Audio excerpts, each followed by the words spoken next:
नमस्कार. कवडे किचनमध्ये तुमचं सर्वांचं मनापासून स्वागत आहे. तर बघा, आज आपण भोगी विशेष भाजी बघणार आहोत. तर बघा, आज ही भोगीसाठी भाजी बनवल्या जाते प्रत्येक ठिकाणी. तर चला आता आपण सुरुवात करूया. तर बघा, मी इथं सगळं जे आपल्याला सामान लागतं ते घेतलेलं आहे काढून. मी सगळं जे जे लागतं ते तर चला मी तुम्हाला सांगते की काय काय आपल्याला सामान लागतं.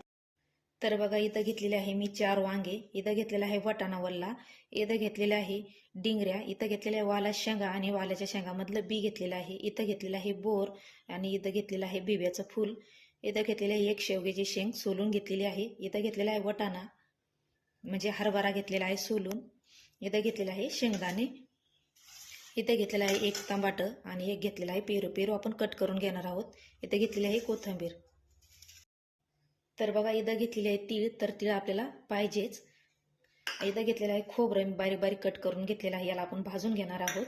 इथं घेतलेले आहे थोडेसे धने, इथं घेतलेलं आहे चवीपुरतं मीठ आणि 2-3 कांदे मी भाजून घेतलेले आहे. इथं घेतलेली आहे कोथिंबीर बारीक करण्यासाठी, इथं घेतलेलं आहे लसूण, इथं घेतलेलं आहे आलं आणि इथं घेतलेलं आहे मिरच्या.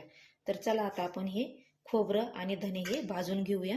बघा, इथं मी तवा गरम करायला ठेवलेला आहे. तर आता आपण हे धने भाजून घेऊया. आणि हा मी जे भाजी घेतलेली आहे त्या सगळ्या स्वच्छ धुवून घेतलेल्या आहे आणि मग कट करून घेतलेल्या आहे. तर याच्यामध्ये अजून कोणी बटाटा पण टाकतं आणि त्या दुसऱ्या शेंगा भेटत्या त्या डिंगऱ्यासारख्या, त्या पण टाकत्या. तर मला त्या भेटल्या नाही, त्याच्यामुळे मी त्या टाकल्या नाही. शक्यतो बटाटे याच्यामध्ये टाकल्याच जात नाही, कारण सगळे वेगवेगळ्या भाज्या बनवता, पद्धत वेगवेगळी असते प्रत्येकाची भाजी बनवण्याची. तर बघा, आता आपण हे भाजलेलं आहे तर हे काढून घेऊया.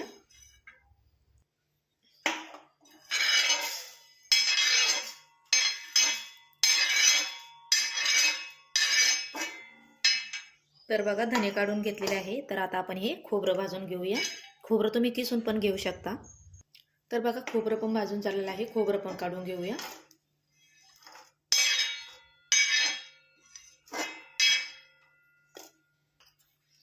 तर बघा, त्याच्यानंतर आता आपण हे आलं लसूण आणि मिरची हे टाकून घेऊया आणि त्याच्यासोबतच थोडीशी तीळ टाकून घेऊया, कारण तीळला जास्त वेळ नाही लागत भाजायला, ती लगेच भाजते.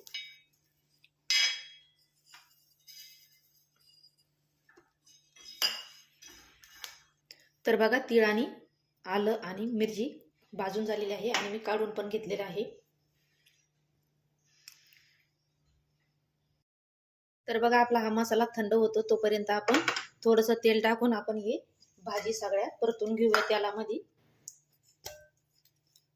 तर बघा, मी दुसरी कढई ठेवलेली आहे, याच्यामध्ये थोडंसं तेल टाकून आपल्याला सगळ्या भाज्या याच्यामध्ये टाकून घ्यायच्या आहे. फक्त वांगे काढून घ्यायचे आपल्याला याच्यातून आणि बोर.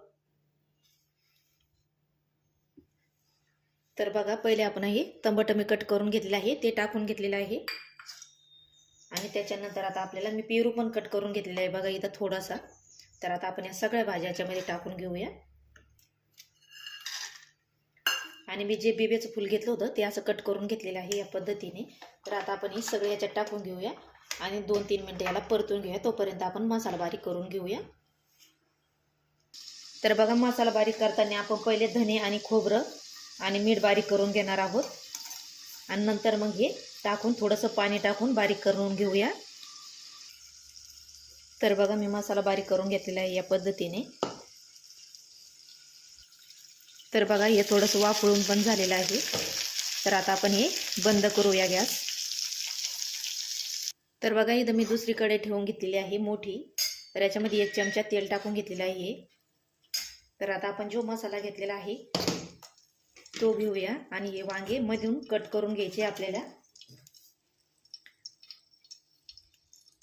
तर बघा, असे कट करून घ्यायचे, पहिलेच कट करून नाही घ्यायचे आपल्याला. कट करून घेतले तर ते आतमधून काळे पडते, नाहीतर मग तुम्ही कट करून घेतले तर हे मिठाच्या पाण्यामध्ये टाकून ठेवायचे, म्हणजे ते काळे वगैरे पडत नाही. या पद्धतीने असे कट करून घ्यायचे आहे आणि मधून किडलेले वगैरे बघून घ्यायचे आपल्याला. तर बघा, आता आपण हे सगळे वांगे कट करून घेऊया असे या पद्धतीने.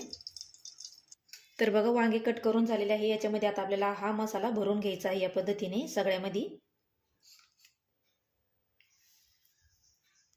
तर बघा, मी वांग्यामध्ये मसाला भरून घेतलेला आहे. तर आता आपण हे वांगे आणि हा मसाला याच्यामध्ये टाकून घेऊया. एवढा मसाला उरलेला आहे तर तो पण याच्यात टाकून घ्यायचा आहे आणि वांगे पण.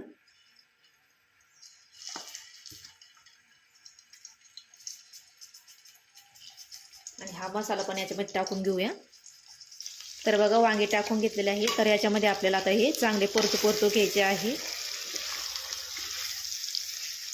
तर बघा एक वांगं किडलेलं होतं, मग एक उरलेलं होतं, मग मी ते पण टाकून दिलेलं आहे. म्हणजे आधी मी 4च वांगे घेतले होते, तर म्हटलं आता एक आहे तर ते कशाला ठेवू, म्हणून मग मी ते पण टाकून दिलेलं आहे. तर आता आपण याच्यावर झाकण ठेवून घेऊया आणि एकदम छान असं मसाला परतून घेऊया वांग्यामध्येच.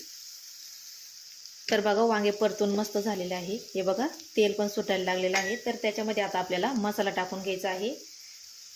तर बघा मी इथं घेतलेला आहे कांदा लसूण मसाला 1 चमचा घेतलेला आहे. इथं काळा गरम मसाला घेतलेला आहे 3 चमचे छोटे. इथं घेतलेला आहे 2 चमचे लाल तिखट. इथं घेतलेली थोडीशी हळद आणि हिंग घेतलेला आहे. आणि तुम्ही याच्यामध्ये मटण मसाला पण टाकू शकता. आता माझ्याकडे शिल्लक नाही आहे त्याच्यामुळे मी नाही टाकला, तर तुम्ही मटण मसाला पण टाकू शकता. भाजीला खूप सुंदर अशी टेस्ट येते. तर आता हे चांगलं परतू घ्यायचं आहे आपल्याला. तर बघा मी मसाला नंतर का टाकला, कारण तो जळू शकतो, त्याच्यामुळे मी मसाला नंतर टाकलेला आहे. तर बघा आता मसाला पण परतून झालेला आहे. तर मी जे बोर घेतलं होतं ते मी असं कट करून टाकलेलं आहे, कारण आतमध्ये किडेल वगैरे असू शकतं.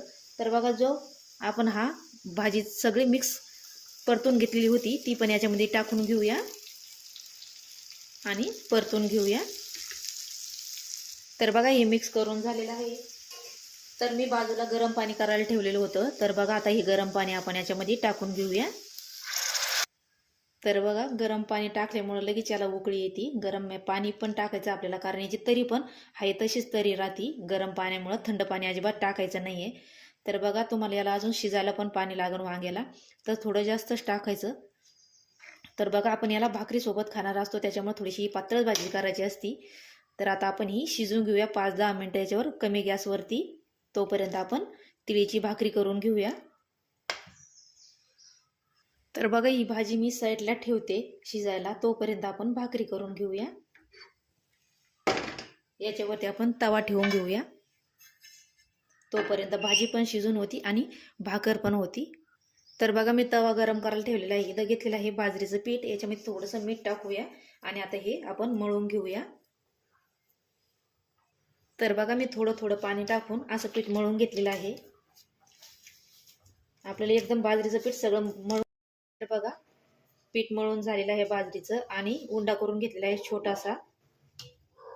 तर आता आपण ही थापून घेऊया. तर बघा मी भाकर थापून घेतलेली आहे. तवा पण गरम झालेला आहे. तर आता आपण ही तव्यावरती टाकून घेऊया. तर बघा तव्यावरती टाकून घेतल्यावर आपल्याला एका साईडने पाणी लावून घ्यायचं आहे आणि त्याच्यावरतीच आपल्याला तीळ टाकून घ्यायची आहे. आता खालच्या बाजूने अजिबात तीळ टाकायची नाही, ती जळू शकते. तर बघा अशी आता तीळ लावून घ्यायची आहे. याच्यावरतून परत हात थोडासा फिरून घ्यायचा आहे, म्हणजे ही चिटकून बसती. तर बघा आता ही पलटून घेऊया भाकर. तर बघा आता एका साईडने भाजलेली आहे. तर बघा या साईडने पण भाकर भाजून झालेली आहे. तर याच्यावरती अशी पलटी मारून घ्यायची, याच्यावरतीच भाजून घेऊया. नाही तर शेगडी असली किंवा चूल असली तुम्ही त्याच्यावर पण भाजू शकता. तर आता आपण ही याच्यावरती भाजून घेऊया. तर बघा आपली भाकर पण भाजून झालेली आहे. तर आता गॅस बंद करून टाकूया. तर बघा आपली भाजी मी परत इकडे घेतलेली आहे शिजायला, मी साईडला ठेवली होती. तर बघा आपलं वांग पण शिजलेलं आहे, हे बघू शकता तुम्ही. तर आपली भाजी पण तयार झालेली आहे. तर आता आपण गॅस बंद करूया. याच्यावरती आपण कोथिंबीर अजून टाकून घेऊया. तर आता आपण ही भाजी एका डिशमध्ये काढून घेऊया. तर बघा आपलंवालं भोगी स्पेशल ताट तयार झालेलं आहे. तर बघा इथं मी भाकरी पण तयार करून घेतलेली आहे आणि भाजी पण तयार करून घेतलेली आहे. आणि तुम्हाला माझ्या परिवाराकडून आणि माझ्याकडून मकर संक्रांतीच्या खूप खूप शुभेच्छा. तर तुम्हाला आजची रेसिपी कशी वाटली नक्की सांगा आणि लाईक शेअर सबस्क्राईब करा. भेटूया पुढच्या व्हिडिओमध्ये. तोपर्यंत धन्यवाद.